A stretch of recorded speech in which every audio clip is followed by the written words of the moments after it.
इस वीडियो में गुणा से संबंधित इबारती प्रश्नों को सॉल्व करेंगे। ठीक है, देखिए गुणा हम कब करते हैं, समझिए पहले समझ लीजिए कि हम गुणा कब करते हैं। ठीक है, देखिए जब हमें किसी एक वस्तु का मूल्य दिया हो, क्या दिया हो, किसी एक वस्तु का मूल्य दिया हुआ हो, ठीक, और हमें जो है फिर एक से ज्यादा वस्तु का मूल्य निकालना हो। ठीक है, जैसे कि हमें एक वस्तु का मूल्य दिया हुआ है, मान के चलिए कि हमें जो है एक पेन का मूल्य दिया हुआ है। ठीक है, क्या दिया हुआ है, एक पेन का मूल्य, एक पेन का मूल्य दिया हुआ है हमें 10 रुपए। ठीक है, एक पेन है, इसका मूल्य क्या दिया हुआ है, 10 रुपए। ओके, और हमें जो है अब एक से अधिक पेनों का मूल्य निकालना हो, क्या करना हो, फिर हमें जो है एक से अधिक वस्तु का मूल्य या एक से अधिक पेनों का मूल्य निकालना, तो हम क्या करेंगे, गुणा करेंगे। ठीक है, जैसे कि हमें जो है 20 वस्तु का मूल्य निकालने बोल दिया जाएगा, या हमें जो है 15 वस्तु का मूल्य निकालने बोल दिया जाएगा। जैसे कि एक पेन का मूल्य क्या दिया हुआ है, 10 रुपए। ठीक है, और हमें जो है 20 पेन का मूल्य निकालने बोलेगा, क्या बोलेगा, 20 पेन का मूल्य जो है वो ज्ञात करने बोलेगा।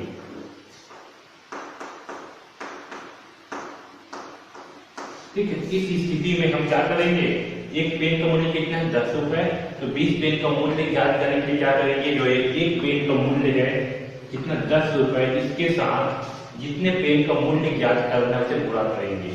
इसे करेंगे 10 गुणी 20। ठीक है, तो ये आपका आ जाएगा 200 रुपए। ठीक है, तो इस स्थिति में हम क्या करते हैं, गुणा करते हैं। जब हमें एक वस्तु का मूल्य दिया हो और उसके बाद एक से अधिक वस्तु का मूल्य ज्ञात करने बोला हो, तब क्या करेंगे, हम गुणा करेंगे। ठीक है, आगे समझ में कॉन्सेप्ट। तो चलिए अब जो है आगे इबारती प्रश्नों को सॉल्व करते हैं। पिछली वीडियो में हमने समझा था कि जब हमें किसी एक वस्तु का मूल्य दिया हुआ है और हमें उसके बाद एक से अधिक वस्तुओं का मूल्य ज्ञात करना हो, तो हम क्या करेंगे, हम जो है गुणा करेंगे। ठीक है, तो चलिए इस वीडियो में जो है कुछ इबारती प्रश्नों को सॉल्व करते हैं। देखिए पहला क्वेश्चन दिया हुआ है, एक कूलर की कीमत 4350 रुपए। क्या है, एक कूलर की कीमत 4350 रुपए है। छात्रावास के लिए 15 कूलर खरीदने पर कुल कितने रुपए खर्चे हुए। ठीक है, अब देखिए यहाँ भी बोल रहे हैं कि कुल कितने रुपए खर्चे हुए, लेकिन यहाँ बात हमें एक कूलर का मूल्य दिया है और हमें 15 कूलर का मूल्य निकालना है। क्या करना है, हमें एक से अधिक कूलर का मूल्य निकालना है, तो यहाँ पर क्या करेंगे, हम गुणा का उपयोग करेंगे। अब देखिए क्वेश्चन में क्या दिया हुआ है, हमें दिया हुआ है एक कूलर का मूल्य।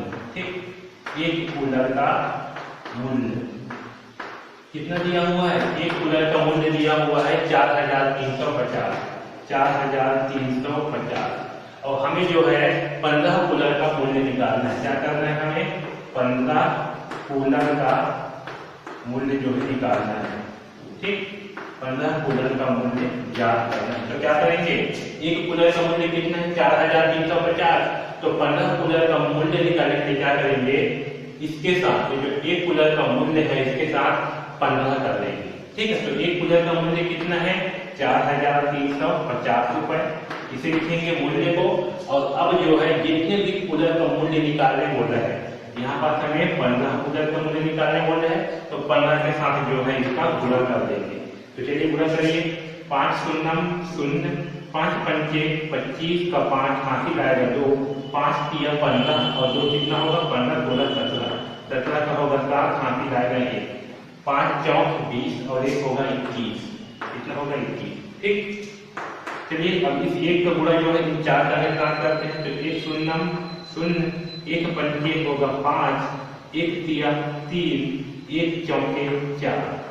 ठीक है, अब इसे क्या करेंगे, आपस में जोड़ देंगे। ठीक है, चलिए इसे जोड़ देते हैं। शून्य, एक क्रॉस का मतलब क्या होता है, शून्य, तो शून्य प्लस शून्य शून्य, 5 प्लस शून्य 5, 7 और 5 कितना होगा, कितना होगा, क्रॉस जोड़ के बताइए, 12, कितना होगा 12, तो 12 का आएगा 2, हाथी का आएगा 1, 1 और 1 होगा 2, 2 और 3 होगा 5, आपका 2 और 4 होगा 6। ठीक, तो कितना आएगा, आपका आंसर आएगा 65,250। कितना आएगा, 65,250। तो 15 कूलर का मूल्य कितना होगा, 15 कूलर का मूल्य होगा 65,250। ठीक, 65,250 रुपए। ठीक है, तो इस तरह से जो है हम निकालेंगे जब हमें एक किसी वस्तु का मूल्य दिया हो और एक से अधिक वस्तु का मूल्य निकालने बोला जाएगा, तब हम क्या करेंगे, हम जो है गुणा करेंगे। ठीक है, तो इस वीडियो में इतना ही है। एक बार और देखिए और समझिए अच्छे से। देखिए क्वेश्चन क्रमांक 2 दिया हुआ है, एक साइकिल की कीमत 1975 रुपए है। हाई स्कूल की 217 छात्राओं के लिए साइकिल खरीदने के लिए कितने रुपयों की जरूरत होगी।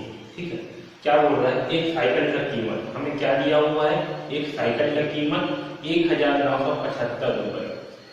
हाई स्कूल की 217 छात्राओं के लिए, कितने छात्र हैं, 217 के लिए साइकिल खरीदना है, तो हमें कितने रुपए की जरूरत होगी। अब देखिए यहाँ पे क्या दिया हुआ है, हमें जो है पहले दिया हुआ है एक साइकिल का कीमत, क्या दिया है हमें दिया हुआ है एक साइकिल की कीमत,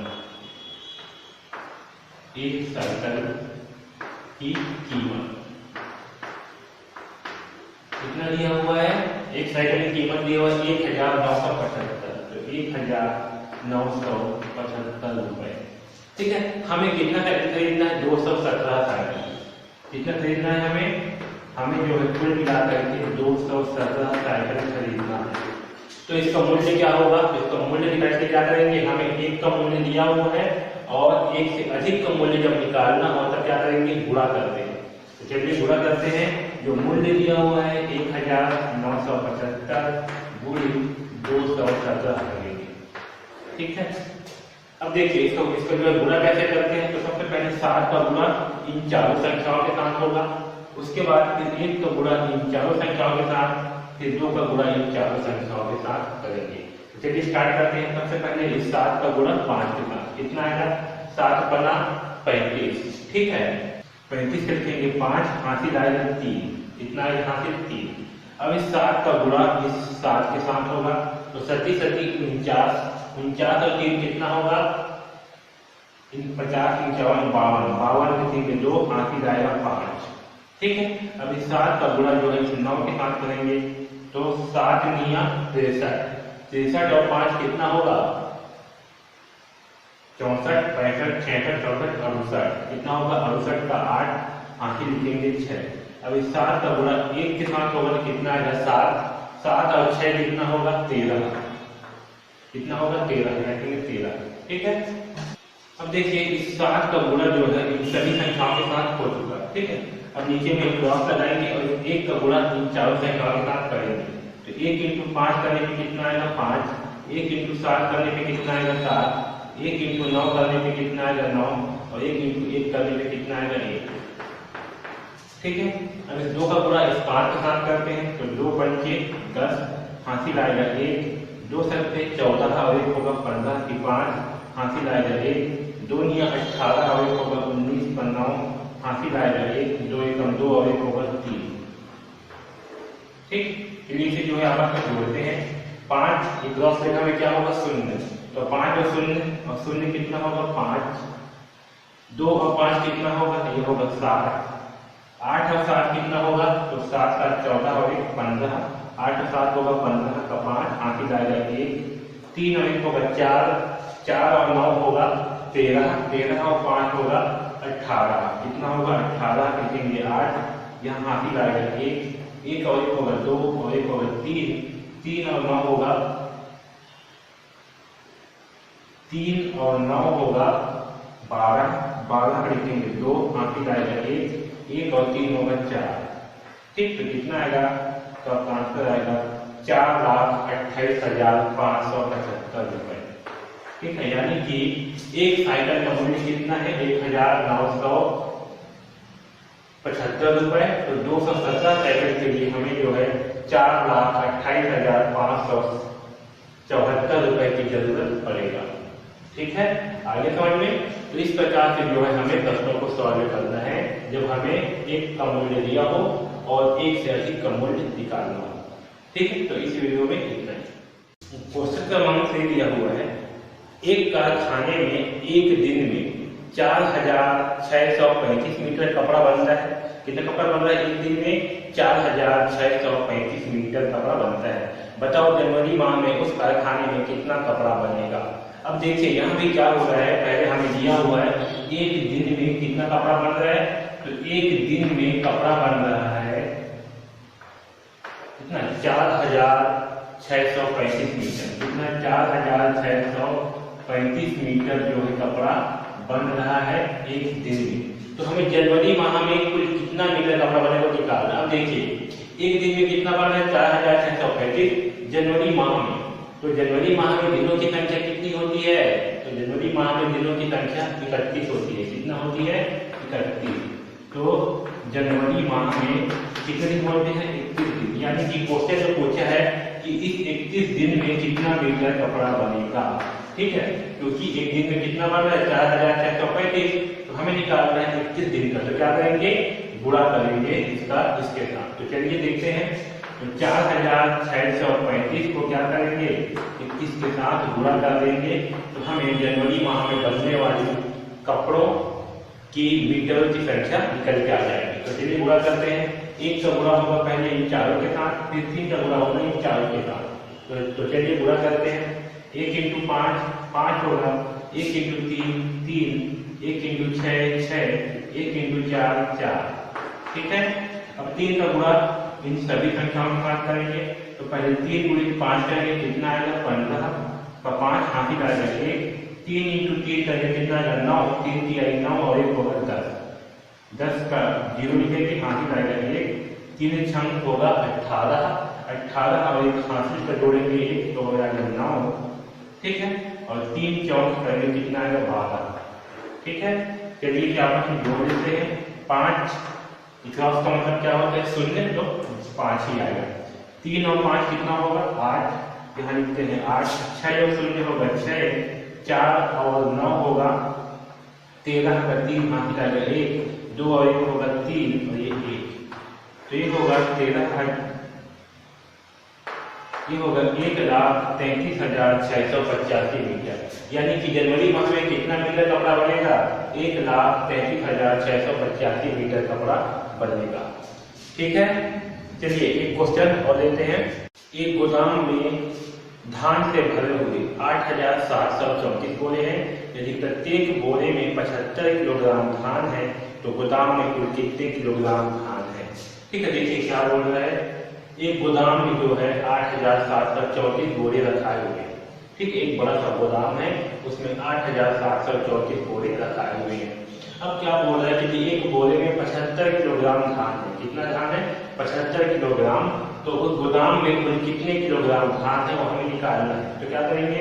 एक बोरे में 75 किलोग्राम, तो 8,734 बोरे में कितना किलोग्राम धान होगा? तो उसके लिए जो है 8,734 को 75 के साथ गुणा करेंगे। और इसे जो है 75 के साथ गुणा करेंगे तो देखिए 7 4 5 क्या करेंगे? जब गुणा करते रहेगा तो पहले 5 का गुणा इन चारों संख्याओं के साथ करेंगे, उसके बाद फिर 7 का गुणा इन चारों संख्याओं के साथ करेंगे। तो 5 4 20 हाथी लाएगा 2, 5 3 15 और 2 17 के साथ हाथी लाएगा 1, 5 7 35 और 1 36 का 6 हाथी लाएगा 3। ठीक, 5 8 40 और 3 43, 43। अब एक क्रॉस करेंगे और इस 7 का गुणा जो है इन चारों संख्याओं के साथ करेंगे। तो 7 4 28 का 8 हाथी लाएगा 2, 7 3 21 और 2 23 का 3 हाथी लाएगा 2, 37 49 और 2 51 का 1 हाथी लाएगा 5, 7 8 56 और 5 61। यहाँ 61 करेंगे। अब इसे क्या करेंगे? जोड़ेंगे तो 0 0 0, 7 8 15 के 5 हाथी लाएगा 1, 6 और 1 7, 7 और 3 10 का 0 हाथी लाएगा 1, 3 और 1 होगा 4 और 1 5, 4 और 1 5 और 1 6। तो 6,55,050 किलोग्राम धान। तो वो जो गोदाम है उसमें कितने किलोग्राम धान होगा? तो गोदाम में जो है 6,55,050 किलोग्राम धान होगा। ठीक है, तो इस क्वेश्चन को इस तरह से जो है सॉल्व करेंगे। अगला क्वेश्चन क्या है? मोहन अपने बचत खाते में प्रति माह 750 रुपए जमा करता है। बताओ 5 वर्षों में वह कितने रुपए जमा करेगा?